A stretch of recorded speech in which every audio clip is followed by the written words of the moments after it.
नमस्कार शेतकरी मित्रांनो, हे आहे ऑस्ट्रेलियन रेड नेपियर. बघू शकताय आपण. ऑस्ट्रेलियन रेड नेपियर ही एक गिन्नी गवताची जात आहे, पण याचं वैशिष्ट्य म्हणजे हे पूर्णपणे लाल आहे. बघू शकता याचे जी पानं आहेत, याचे पानं सुद्धा पूर्णपणे लाल आहे. याची कांडी सुद्धा आपल्याला पूर्णपणे लाल रंगाची बघायला मिळते. जशी की दुसरे जे नेपियर आहेत त्या नेपियर चा पाला सुद्धा हिरवा असतो, कांडी सुद्धा हिरवी असते.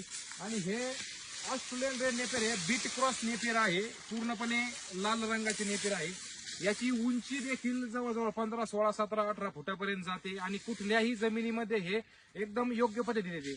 बीट क्रॉस असल्या कारणाने पूर्ण पानं लाल होतात, कांडी लाल होती. बीटाचा क्रॉस आहे आणि हे जनावरांच्या दूध वाढीसाठी सुद्धा चांगले आहे. आणि उन्हाळ्यामध्ये सुद्धा याचा रिस्पॉन्स खूप चांगला आहे. सध्या आता उन्हाळा चालू आहे, उन्हाळ्यामध्ये सुद्धा याचा रिस्पॉन्स बघू शकता, एकदम तेजदार आणि एकदम व्यवस्थित